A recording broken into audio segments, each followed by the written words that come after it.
여러분, 한 잔의 물이 이렇게 바뀌는 이런 거 보시면서 여러분 무슨 생각하시는지 모르겠어요. 우리 가나 혼인 잔치에서 예수님이 물로 포도주 만든 기적을 우리가 생각나게 하는 그런 영상이에요. 저 영상 찍으려고 저 당진에 가셨답니다.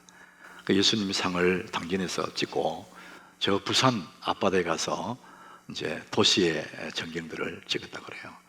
여러분들에게 서비스하기 위해서 얼마나 수고한지 모릅니다.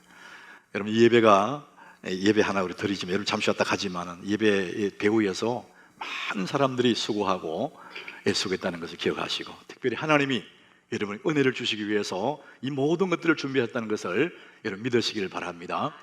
우리 2월 달은 물이 포도주가 되는, 이 엄청난 변화거든요. 여러분, 물이 포도주 되는 것은 사람은 할 수가 없습니다. 예수님만 할 수 있는 그런 일이에요. 그래서 우리 변화라는 주제를 우리 함께 따라갈 거예요. 이 변화라는 주제가 계속 진행될 때 여러분들이 이 말씀 잘 따라가면 여러분 정말 물이 포도주가 되는 것처럼 우리 인생의 새로운 맛깔나는 그런 인생으로 변화될 줄로 믿습니다. 저는 그걸 기대하고 있습니다. 여러분, 이 변화라는 것은 두 가지가 있어요. 여러분, 첫 번째 변화는 모양의 변화되는 모양. 내용은 같은데 모양만 바뀌는 거예요. 그게 물리적인 변화라고 그래요. 여러분 앉아있는 그 나무, 그 의자, 그 옥출이라는 나무인데, 상수리 나무라고 그러죠, 한국말로. 상수리 나무인데 그 큰 나무를 잘라가지고 목공소에서 이렇게 잘 가공을 해서 여러분 의자를 만든 겁니다. 모양은 바뀌었어요. 근데 내용은 나무거든요. 모양을 바뀌는 그런 변화가 있습니다. 두 번째 변화가 있어요. 물이 포도주가 되는 것처럼 내용이 바뀌어버리는 거예요. 그러니까 내용 자체가 바뀌어버리고, 이것을 화학적인 변화라고 합니다. 전혀 다른 물질이 되는 거죠. 이건 사람이 할 수 있는 일이 아닌 것이죠. 저는 오늘 이 말씀을 준비해서 여러분과 함께 이제 변화라는 주제를 함께 나갈 텐데, 제가 기대하는 것이 이제 있습니다. 그저 때 되면은 설교하고 예배 드리고 돌아가고, 그게 아니라 저는 그런 기대가 있는 거죠. 이런 주제를 정할 때마다 우리 성도들이 이렇게 변화되면 좋겠다, 이런 기대와 믿음을 가지고 정했는데, 여러분, 이 변화, 트랜스폼이라고 하잖아요. 트랜스폼, 영어에서 완전히 바뀌는 거를 트랜스폼이라고 그러거든요. 여러분들이 이 한 달 동안, 2월 한 달 동안 이 말씀을 잘 따라가고 이 말씀을 내 삶 속에 적용할 때 여러분의 약한 몸이 아주 건강한 몸으로 변화되기를 바랍니다. 하나님은 할 수 있습니다. 여러분, 병든 몸이 건강하게 회복되기를 바랍니다. 의사가 할 수 없어도 하나님은 할 수가 있습니다. 여러분, 말씀 따라가면 하나님 능히 물을 포도주로 바꾸시던 그 예수님이 여러분의 삶을 바꾸실 줄로 믿습니다. 또 하나는 정말 내가 생각해도 마음에 안 드는 나의 이 못난 성격, 온유하고 겸손하신 예수님을 닮아서 정말 따뜻한, 정말 행복한 그런 성품을 소유한 그런 사람으로 여러분 바뀌기를 바랍니다. 하나님이 그렇게 하실 줄로 믿습니다. 가장 중요한 세 번째는, 제가 바라는 것은 우리 밋밋한 믿음이 정말 주님이 인정할 만한 좋은 믿음의 사람, 내가 평생을 예수 믿고 살 텐데 정말 빛나는 그런 믿음의 사람, 그런 사람으로 바뀌시기를 바랍니다. 하나님 우리를 그렇게 변화시켜 주실 줄로 믿습니다. 그래서 변화입니다. 말씀의 주제가 변화입니다. 여러분, 오늘 말씀이 이제 변화 첫 번째 메시지가 당신은 어떤 사람이 되고 싶은가, 이 말씀의 제목입니다. 우리 한번 따라해 보겠습니다. 당신은 어떤 사람이 되고 싶은가. 이 설교 제목과 아주 잘 어울리는 이미지를 여러분 주보 표면에 이렇게 올려놨거든요. 매주마다 여러분 설교 제목과 이미지를 올려놓는데 굉장히 의미가 있습니다. 당신은 어떤 사람이 되고 싶습니까?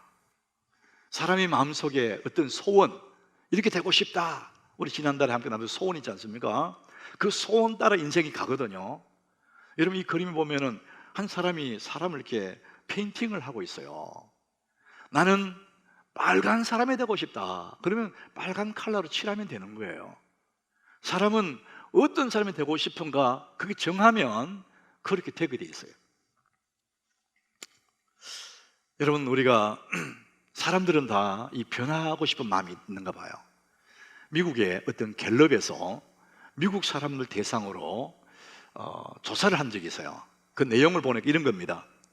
당신은 당신의 외모에 대해서 만족하십니까? 여기에 이제 중요한 하나의 질문이었어요. 당신의 외모에 대해서 만족하십니까? 이렇게 물었더니 남자들은 28%가 그렇다고 대답했습니다. 그런데 여자분들은 13%가 자기의 외모에 대해서 만족한다 이렇게 얘기했어요. 자유분방한 그 사회이기 때문에 여자분들이 13%나 만족한다고 나왔지만, 만약에 이 똑같은 질문을 우리 한국 사회에서 했다면요, 여자분들이 내 외모에 만족합니다, 절대 13%안 나옵니다. 우리나라는 그런 것 같습니다. 자, 그러면은 남자가 26%, 여자가 13%가 자기 외모에 만족한다 그랬는데, 만약에 당신의 외모를 바꿀 수 있다면, 다른 사람처럼 바꿀 수 있다면은 당신의 외모를 바꾸겠습니까? 물었더니 남자들은 93%가 바꾸겠다 그랬어요. 근데 여자들은 몇 프로냐? 99%. 바꾸겠다. 거의 100%죠. 이게 뭘 얘기해 주냐면 사람들은 모두가 다 바꾸고 싶어 하는 거예요. 자기의 마음에 안 드는 거예요. 우리는 변화에 대한 그런 바람들이 사람 속에 잠재해 있어요. 좀 바꾸고 싶다. 그러면서도 불구하고 여건들이 안 되기도 하고 차일피일 미루다가 안 바꾸는 거예요.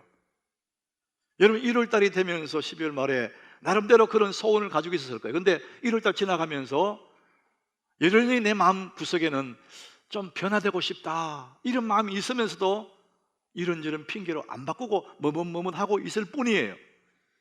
이 땅에 있는 대부분의 사람들은 변화의 욕구를 가지고 있는 거죠. 근데 중요한 것은 뭐냐면은 변화의 욕구를 가지고 있는데 그것이 외모입니다. 외모를 바꾸고 싶어 하는 거예요. 여러분, 우리가 외모가 변화된다고 해서 내 인생이 변화될까? 우리 한번 생각해 봐야 되거든요. 자, 그래서 오늘 저는 당신은 어떤 사람이 되고 싶은가? 이게 말씀 제목인데, 이 어떤 사람과 무엇과는 다른 거예요. 당신은 무엇이 될 것인가? 그것도 중요하지만은 어떤 사람이 될 것인가 전혀 다른 거예요. 그래서 우리는 무엇이 될 것인가를 넘어설 줄 아는, 그래서 어떤 사람이 될 것이냐, 자, 오늘 이제 그 말씀 우리 함께 나눌 겁니다. 우리나라의 교육을 주관하는 교육부에서 초, 중, 고 학생들 이 다음에 선호도, 직장에 대한 미래의 자기 직업에 대한 선호도를 조사해 보니까 2015년에 우리 초등학교, 중학교, 고등학교 학생들이 가들이 가장 선호하는 1번 직업이요, 교사였어요. 이 아이들이 선생님들을 존경하는지는 모르겠어요. 그런데 모두가 다 교사하고 싶다 그랬어요. 작년 2019년 바로 작년에 똑같은 항목으로 발표를 했는데 초, 중, 고 학생들이 1위가 뭐냐? 초등학생이 바뀌었어요. 교사였는데 작년에는 뭐냐? 스포츠맨이 되고 싶다, 이게 바뀌었어요. 그리고 중학교, 고등학생은 여전히 선생님이 되고 싶다 이렇게 말을 했어요. 우리는 그 아이들이 선생님을 존경해서 선생님이 되고 싶다, 그러면 너무나 좋죠. 근데 요즘 아이들이 선생님을 존경하지 않는답니다. 자기들이 학교에 막 엎드려 자고 막 그러는데 선생님이 어떻게 하지를 못한대. 스마트폰 막 따뜻대고 이러니까 자기들도 선생님 존경하지 않으면서 선생님 참 어렵겠다, 자기들 알고 있다는 거예요. 근데도 왜 선생님 되고 싶어 할까? 청년들은 모두가 공무원 되고 싶어요. 그게 직업으로 안정된다 생각한 거죠. 자기가 이 다음에 월급 받고 직장에 은퇴할 나이 들 때까지 안전하다 생각하는 거죠. 저는 이런 우리 젊은이들의 생각을 보면 너무 슬퍼요. 왜 그 많은 직업군 중에 왜 다 선생님 하려고 그럴까? 왜 공무원 한다고 노량진에 다 들어갈까? 다 공무원 되면 백성은 누가 하고 다 선생님이 되면 학생은 누가 하냐? 얼마나 다양한 직종이 있는데 왜 그쪽에 목을 걸까? 저는 좀 슬퍼요. 근데 그래도 여러분, 직업이 귀천이 없거든요. 자기 적성에 맞는 직업을 가지면 됩니다. 근데 그 직업은 뭐냐면은 무엇이 될 것인가입니다. 무엇이 될 것인가. 어떤 직업, 무엇이 될 것인가잖아요. 여러분, 무엇이 된다는 것 중요해요. 어떤 직업을 갖는다는 것은 굉장히 중요합니다. 왜냐하면 자기의 그 직업에 자기의 인생 대부분을 그 시간을 보냅니다. 그 일에. 그래서 그 직업이 자기의 인생이라고 말해도 과언이 아니에요. 그게 굉장히 중요해요, 우리 직업이. 1월 셋째 주에 제가 김주환이라는 명장 얘기했지 않습니까? 이 사람 얘기가 당신이 하고 있는 그 일이 당신의 인생이다, 그런 얘기했죠. 그러니까 그 일에 생명을 걸어라, 목숨을 걸어라, 이런 얘기 했거든요. 우리 그리스도인들이 자기가 하고 있는 그 일을 더 잘하기 위해서 애를 쓰고 자기가 하고 있는 일에 열정을 쏟아붓는 것은 정말 중요한 일이에요. 우리는 그렇게 해야 됩니다. 근데 사람들이 자기가 하고 있는 그 일에 그렇게 애착을 갖거나 열정을 쏟아붓는 사람이 많지가 않다는 것이죠. 그냥 대충대충 살아가는 거예요. 그게 자기 인생인데. 우리 이지성이라는 크리스찬 작가가 있어요. 이분이 쓴 책 중에 아주 제가 감동받은 책은 꿈꾸는 다락방이에요. 1편이 나왔는데 굉장히 젊은이들 가슴에 불을 지르는 거였거든요. 근데 2편이 또 나왔어요. 그리고 작년 가을에 보니까 이분이 어떤 책을 썼냐면은 에이트, 책 제목이 에이트예요. 근데 8, 영어로 8을 H라고 하잖아요. 그래서 에이트라고 썼더라고요. 하드커버로 만든 그 책인데 이분이 이제 그 책에서 독자들에게 이제 도전을 하는 얘기를 했었어요. 여러분이 책을 읽는 여러분이 지금 자기가 하고 있는 그 일, 그리고 자기 인생을 한 단계 업그레이드 하기 위해서 얼마나 애를 씁니까? 이런 쪽으로 이제 질문을 한 거예요. 만약에 당신의 인생이 한 차원 더 높을 수 있는, 좀 더 나은 인생을 살아갈 수 있는 세미나가 있다고 하면은 당신 거기 가겠냐? 그 세미나는 비행기를 타고 가야 된다. 그리고 세미나 경비는 3천만 원이다. 그리고 시간은 한 8주 걸린다. 8주, 2달이죠. 그러면 가겠는가? 이렇게 질문을 해요. 여러분, 제가 그분의 말을 빌려서 여러분에게 묻고 싶어요. 여러분의 인생을 좀 더 업그레이드 하기 위해서, 여러분 하고 있는 일을 더 잘하게 하기 위해서 여러분 비행기를 타고 3천만 원 내고 8주의 세미나에 가겠느냐? 내가 묻고 싶어요. 근데 사람들은 3천만 원에 안 간다는 거거든요. 그거 왜 가냐? 그 무슨 얘기냐 하면 자기가 하고 있는 일에 대한 열정이 없다는 거예요. 정말 그런 곳이 있느냐? 있답니다. 저는 그 책을 보면서 처음 알았어요. 싱귤레리티 대학이라는, 싱귤레리티 유니버시티라는 그런 대학이 있답니다. 이 싱귤레리티라는 그 어원이 영어 단어가 아니고, 영어로 표기는 했는데 단어가 아니고, 그게 뜻이 뭐냐? 그래서 인공지능 거잖아요. 그 인공지능이 인간의 지적 능력을 총합하는 그것을 넘어서는 그 지점, 그것을 싱귤레리티라는 거죠. 반드시 그날이 오죠. 이미 넘어섰죠. 그래서 인간의 지적 능력 총합을 넘어서는 그 지점이 싱귤레리티인데, 싱귤레리티 유니버시티라고 미국 서부의 실리콘밸리에 세워놓은 창업 학교라고 합니다. 그런데 말은 유니버시티지만 학위를 주지 않는, 젊은이들을 불러서 창업 학교로 하는 그런 학교랍니다. 그 학교의 교수는 세계에서 가장 권위 있는, 미래에 관해서 가장 권위 있는 그런 교수들로 구성되어 있고, 8주 동안을 이제 10개 과목을 수강을 한답니다. 그리고 산업체와 연계해서 연구하게 하고 8주짜리로 이제 끝나는 거예요. 작년 3월에 덴마크 코펜하겐에 분교가 하나 생겼답니다. 여러분, 그리스도인들이 이 땅에서 자기가 하고 있는 그 직업이요, 주님의 일이고, 그 직업에 열정을 쏟는 것은 하나님의 뜻이에요. 죄지는 일만 아니라면은, 여러분 교회에 와서 주일학교 교사를 하고 성가대를 하고 주방에 일을 하고 차 안내를 하고 뒤에서 안내는, 그거 다 주님 일 맞아요. 그러나 주일이 지나고 난 다음에 직장에 가서, 여러분이 사업장에 가서, 여러분 가정에 가서 아이를 돌보고 일을 하고, 그것이 주님의 일이거든요. 거기에 열정을 쏟는 것은 그건 당연히 그리스도인이 해야 될 일이에요.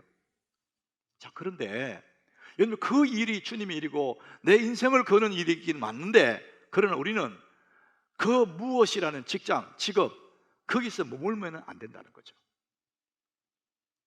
성공이라는 그 어떤 무엇에 머물면 안 된다. 우리는 무엇을 넘어서서 어떤 사람이 될 것이냐, 무엇이 될 것이냐를 넘어설 줄 아는, 그래서 어떤 사람이 될 것이냐, 이것이 우리 그리스도인들이 가져야 할 마음의 태도라는 것이죠. 오늘 예수님이 5장 13절에 그 말씀하십니다. 예수님 우리에게 13절 같이 한번 읽어보겠습니다. 너희는 세상의 소금이니 소금이 만일 그 맛을 잃으면 무엇으로 짜게 하리요? 후에는 아무 쓸데없어 다만 밖에 버리어져 사랑이 밟힌다. 그래서 너희는 세상의 소금이다, 이렇게 말씀하시는 거예요. 여러분, 이 소금이라는 것은 무엇이 아닙니다. 소금의 역할을 말하는 거예요. 소금이 만일 맛을 잃어버리면 무엇으로 짜게 하겠느냐? 역할을 얘기하는 거예요. 어떤 직업을 가진 게 중요한 것이 아니고 그 직업을 가지고 어떤 역할을 할까, 어떤 사람이 될 것이냐, 이 얘기를 하고 있는 것이죠. 고대 사회에는 이 소금이 굉장히 중요했답니다. 예수님이 소금 얘기할 때는 그런 의미를 담고 있는 거예요. 로마가 세계를 정복해 갈 때, 그때 군인들에게 월급으로 소금을 줬답니다. 소금. 그래서 지금도 직장에서 월급 받을 때 그 월급을 샐러리라 그럽니다. 그 영어로. 그 샐러리는 소금에서 왔다는 거예요. 예수님은 그것을 염두에 두고 우리 그리스도인들을 향해서 너희는 세상의 소금이다, 그 말은 무엇이 될 것인가 아니라 어떤 사람이 될 것인가를 이야기하고 있는 것이죠. 14절에도 그 말씀합니다. 너희는 세상의 빛이라, 이렇게 말합니다. 따라합시다. 너희는 세상의 빛이라. 여러분, 이 소금과 빛은 역할을 얘기합니다. 소금은 맛을 내는 역할을 하고 빛은 어둠을 밝히는 역할을 하는 것입니다. 성경은 무엇이 되라고 말하지 않아요. 다만 어떤 사람이 될 것인가를 말씀합니다. 그 얘기는 우리가 무엇이 되는 것은 뭐든지 할 수 있습니다. 무슨 직업을 갖든지 아무 상관없어요. 그러나 어떤 사람이 될 것인가는 성경이 분명히 말하고 있습니다. 소금이다, 빛이다, 주님이 그 말씀을 하고 있는 것이죠. 자, 그래서 여러분, 2020년이라는 인생 무대에 내가 살고 있습니다. 나는 어떤 사람으로 살고 있냐, 이거예요. 지금 주님의 관심은 거기에 있는 거죠. 성경은 그렇게 말하면 우리 신분에 대해서, 우리의 신분이 뭐냐? 너는 세상의 소금이다, 너는 세상의 빛이다, 이렇게 말씀합니다. 여러분, 우리가 가만히 생각해 보면 예수님이 더 귀한 게 있는데, 세상에 너희는 세상의 다이아몬드다, 너는 순금이다, 이렇게 말하면 좋을 텐데 소금이다, 빛이다, 이렇게 말하는 거예요. 왜 그랬을까? 우리 주님이 우리가 덜 위해서가 아니라 주님이 소금이다, 너희가 세상의 빛이다 하실 때는 굉장히 의미를 두는 거예요. 여러분, 다이아몬드나 금은 그건 하나의 사치품이에요. 없어도 괜찮아요. 그 소지품에 불과하죠. 없어도 괜찮아요. 근데 소금과 빛은 필수품입니다. 반드시 있어야 되는 거예요. 금 없어도 괜찮고 다이아몬드 없어도 괜찮아요. 그런데 소금과 빛은 없으면 안 되는 거예요. 우리 예수 믿는 사람의 존재가 뭐냐? 빛과 소금처럼 이 땅에서는 반드시 존재해야 될 사람들이 예수 믿는 사람이라는 것이죠. 그래서 너희는, 그만 너희 누구냐? 예수 믿고 구원받은 사람들. 이 사람들이 빛으로 소금으로 이 땅에 존재하기 때문에 세상이 밝은 거예요. 이만큼이라도 살아가는 것입니다. 주님이 그 말씀을 하고 계시는 것이죠. 저희 엄마가 어려운 가정에 시집 와서 6남매를 키우면서 얼마나 어렵겠어요. 그리고 시어머니까지 있었어요. 그래서 저는 어릴 적에 제 엄마가 넋두리 하는 것을 옆에서 많이 봤어요. 너무 힘들고 답답할 때는 혼자 이렇게 우시더라고요. 눈물 흘리면서. 넋두리를 하는 거예요. 그때 제 기억에는 5살, 6살 같아요. 근데 우리 엄마는 그때 저를 40 초반에 낳았다 그러니까 40 중반밖에 안 됐죠. 그 젊은 엄마가 다 서럽게 우는 거예요. 우시면서 그걸 넋두리를 해요. 나를 쳐다보면서 그래, 내가 내 살아온 날 책으로 쓰면 이 천장에 닿을 만큼 된다. 그 서리서리 맺힌 이야기를 내 아를 쳐다보면서 넋두리 하는 거예요. 제가 하도 그 많이 들어가지고요, 우리 엄마의 마음에 참 이야기들이 많구나. 이 땅에 사는 사람치고 그런 일들이 없는 사람 누가 있어요? 우리 살아온 날들을 쫙 펼쳐놓으면 진짜 파노라마처럼 쫙 펼쳐놓은 숱한 이야기, 그걸 우리 파란만장하다 그러잖아요. 그런 이야기들이 많이 있을 거예요. 근데 여러분, 여러분의 삶을 펼쳐놓고 이런 이야기 저런 일들 많이 있었지만 그 중에 정말 중요한 일이 뭐가 있습니까? 이거 없으면 안 된다, 정말 중요한 일들, 뭐 결혼을 할 때의 설레임들, 뭐 대학에 붙었을 때에, 아이를 낳았을 때에 삶의 전환점들이 많이 있었지만, 여러분 뭐 결혼 안 한다고 인생에 큰 문제되는 건 없죠. 뭐 대학 안 간다고 문제된 것도 없잖아요. 그런데 내 삶의 파노라마 속에 이거 없으면 안 되는 게 하나 있습니다. 그게 뭡니까? 예수를 믿고 구원받은 날입니다. 여러분, 내 삶에 예수 믿고 구원받은 게 없으면 내 인생은 아무것도 아니에요. 여러분 삶에 그 숱한 일들이 많이 있다 할지라도 구원받은 이야기가 없으면 내 삶은 아무것도 아니라는 것이죠. 제가 이민교회 목회할 때 그쪽 지역에 우리나라 6.25 전쟁일 때 전쟁했던 노병들이 거기 많이 살아요. 나는 그분들이 너무 고마워서 해마다 6월달이 되면은 저희 교회에서 그분들을 위해서 파티를 열어줬어요. 선물도 해드리고 대접도 하고 좋은 관계를 이렇게 살았어요. 참 고맙잖아요. 근데 그분들이 한 분씩 세상을 떠나는 거예요. 연세가 높으셔가지고. 지금은 더 많이 떠났을 거예요. 어느 날 그 중에 한 분이 세상을 떠났어요. 그래서 저한테 연락이 왔습니다. 그 장례 치는 날 제 장례식장에 그 무덤에 그 공원 묘지에 가서 온 거지. 공원이 너무 아름답잖아요. 이제 제가 좀 늦게 갔는데 이분들 딱 가보니까 장례식이 시작됐어요. 근데 그 노병들이 아주 모자를 쓰고 군복을 입고 쫙 도열해가 있더라. 총을 들고. 군인이니까. 제가 양복 입고 오는 걸 저를 보고 그 대열에 들어오라더라고요. 들어오라고. 제가 그게 끼일 건 아니지만 이분들이 반가우면 나를 오라 그러니까 제가 그분들 틈에 이렇게 딱 서 있는데 이제 한 사람이 죽어서 관을 이제 땅속에 내리는 그 시간이에요. 그때 예포를 쏘더라고요. 콱! 포를 쏘는 거예요. 군인이니까. 그리고는 관이 이제 땅속으로 들어가고 흙을 덮기 전에 목사님이 마지막 설교를 하고 시편 23장을 읽는 거예요. 저는 그분들이 틈 속에 서서 꽃다운 나이에 자기와 아무 관계없는 이름 없는 이 코리아에 와가지고 자유를 위해서 몸을 바쳤던 그 젊은 청년이 여기서 죽기도 하고 상처도 난 그런 사람들이 이제 한 세상을 살다가 땅에 묻히는 그 시간에 하늘을 보니까 너무 푸른 하늘이에요. 그의 마지막에 그가 대단한 일들을 많이 이루었지만 그가 목사님 읽었던 시편처럼 그가 하나님 앞에 이제 가는데 그 인생의 마지막에 하나님이 없다면, 그 인생의 마지막에 하늘 문이 열리지 않는다면, 그 인생의 마지막에 예수님이 없다면 그 파란만장했던 그의 일들이 아무것도 아니라는 사실을 저는 그렇게 생각해 봤어요. 우리 인생 끝날에 예수를 믿는 우리들에게 이런 푸르고 아름다운 하늘 문이 열릴 줄로 믿습니다. 예수를 믿는 것이 얼마나 중요한지 모릅니다. 내 삶의 끝자락에 우리에게 힘이 되는 것은 오직 한 가지밖에 없어요. 예수가 나의 구주라는 사실. 여러분, 그 한 가지 때문에 내게 힘이 되는 것이죠. 예수를 믿고 구원받는 것입니다. 그러면 하나님의 자녀가 되죠. 우리 여기까지는 우리는 다 옵니다. 그런데 정말 중요한 건 이제부터입니다. 내가 예수 믿고 구원받았어요. 소금이 되었습니다. 빛이 되었습니다. 이제부터 나는 어떤 사람으로 살아갈 거냐, 이 세상에서 어떤 역할로 살아갈 거냐, 이건 너무나 중요한 것이죠. 변화는 평생의 과정이기 때문에. 여러분은 지금 어떤 모습으로 살고 있습니까? 오늘 13절에 예수님이 말씀합니다. 네가 소금인데 소금이 만일 그 맛을 잃으면 무엇으로 짜게 하겠냐.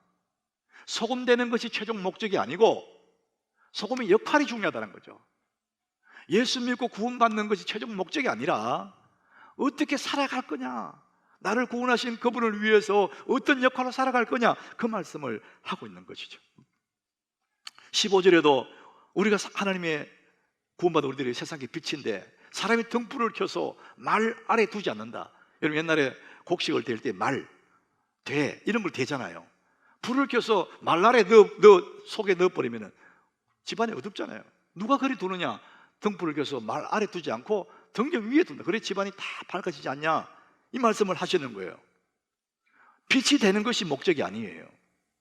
빛의 역할이 훨씬 더 중요하다는 것이죠. 저는 오늘 이 편지를, 넉 장짜리 편지를 한 들고 올라왔습니다. 이 편지의 대상 받은 이 편지의 주인공은 우리 교회 유성봉 집사님이라고 아주 신실한 우리 집사님이 계세요. 이분을 향한 어느 누군가가 편지를 보냈는데 그게 제 책상 위에 이게 한 1년 반이 묵혔던 편지예요. 제가 오늘 여기에 들고 올라왔습니다. 이분이 그분에게 보낸 편지인데요, 유 회장님을 추억하며, 이제 내용이 그렇습니다. 유 회장님은 유성봉 집사님이에요. 나는 중학교 2학년 때부터 정기적으로 교회에 출석하게 되었습니다. 원자력 발전소 신우회에서 장학금을 준 것이 계기였습니다. 당시 그 모임에서는 발전소 근처 읍면에 있는 중학교에 다니는 학생들을 장학생으로 선발하고 있었습니다. 나는 그때 예수님을 믿지도 않았고 교회에 나가지도 않았는데 아마 우리 중학교 선생님이 내 가정 형편을 딱하게 생각하셔서 추천했을 것 같습니다. 장학금 수여식은 발전소 안에서 이루어졌는데 원자력 발전소는 어린 내가 보기에 웅장하고 신기한 곳이었습니다. 그날 20-30명의 중학생들이 모였는데 교회 안 다니는 학생은 나 혼자뿐이었습니다.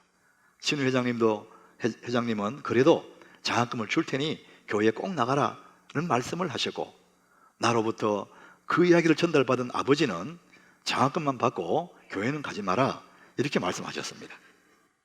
그래서 나는 아버지 말씀대로 장학금만 받고 교회는 안 나갔습니다. 다음 해가 되었습니다. 신우 회장님은 내가 지난 1년 동안 교회 안 간 것을 안다면서 그래도 장학금을 줄 테니 올해는 꼭 교회 가라.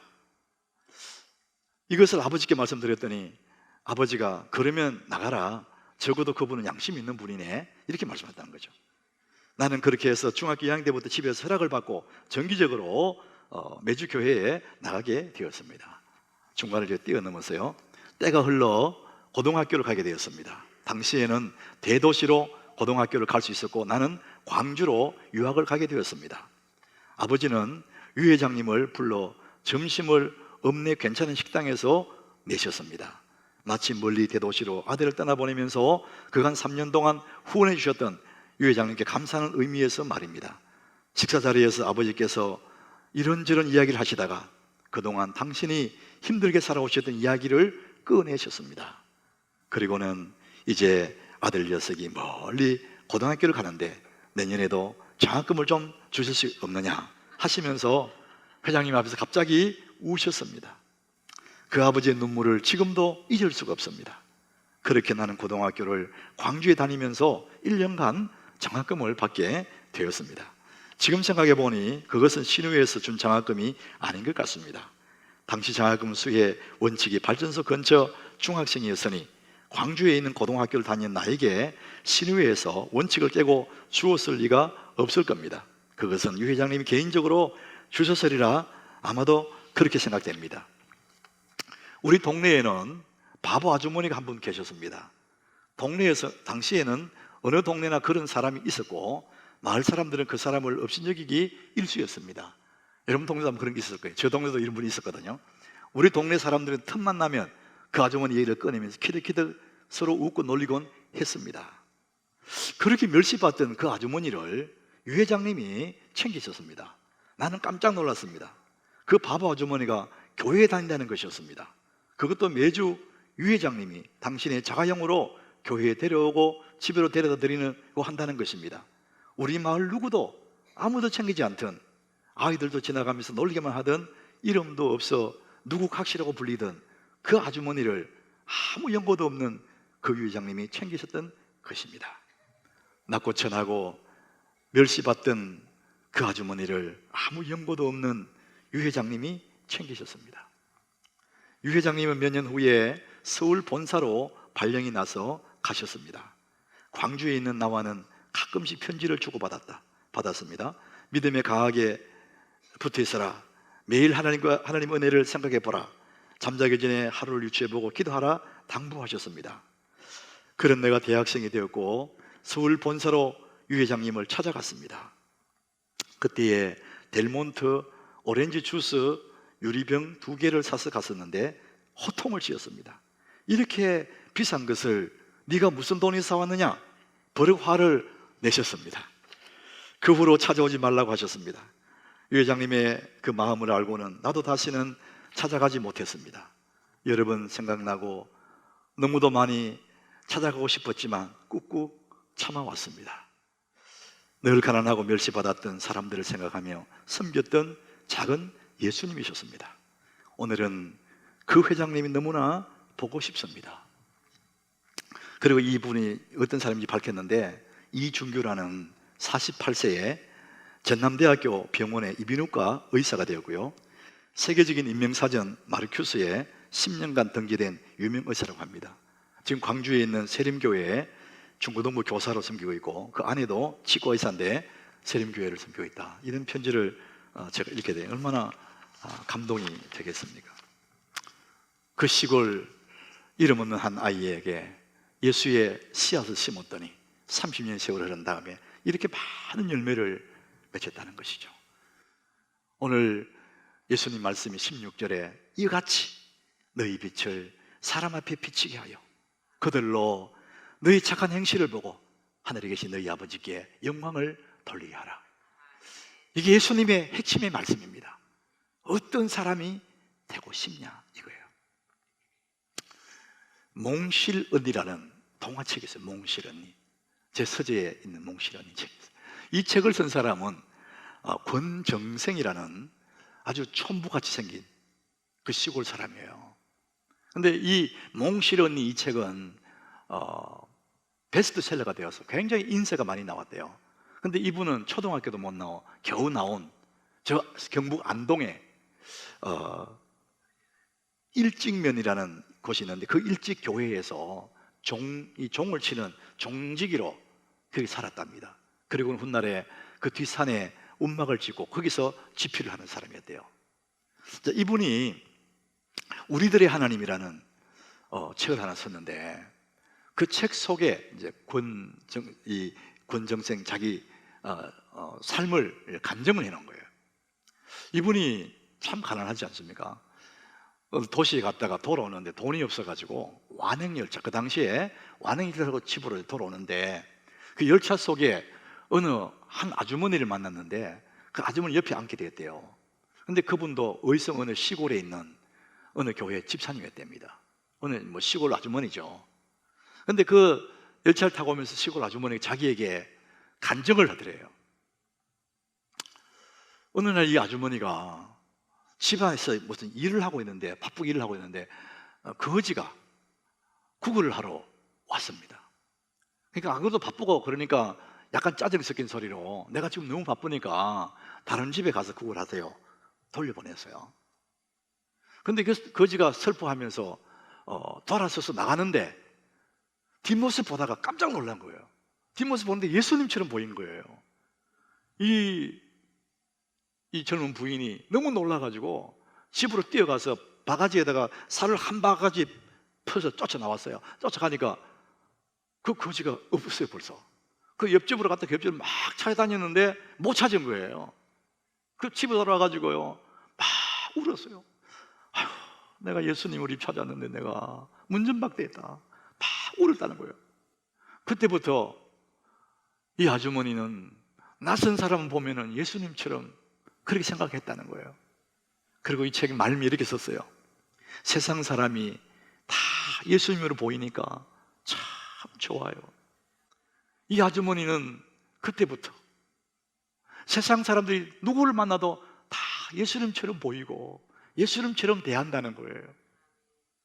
여러분, 이 여인이 진짜 가난한 심령을 가지고 예수님 말씀처럼 심령이 가난한 자고요, 마음이 청결한 사람입니다. 마음이 청결한 사람은 복이 있나니 저희가 하나님을 볼 것이라 그랬거든요. 진짜 행복한 사람은 바로 이런 사람입니다. 사랑하는 여러분, 여러분은 어떤 사람이 되고 싶습니까? 이 한 달 동안 우리 예수님 말씀을 가슴에 새기면서 내가 가난하든지 부하든지 여러분, 무엇이 될 것인가를 넘어서서 어떤 사람이 될 것인가까지 나가는 이 세상의 소금 같은, 이 세상의 빛 같은 사람 되시고, 세상 사람들이 다 예수님처럼 보이는 진정으로 행복한 사람이 여러분이 되시기를 예수님 이름으로 축복합니다.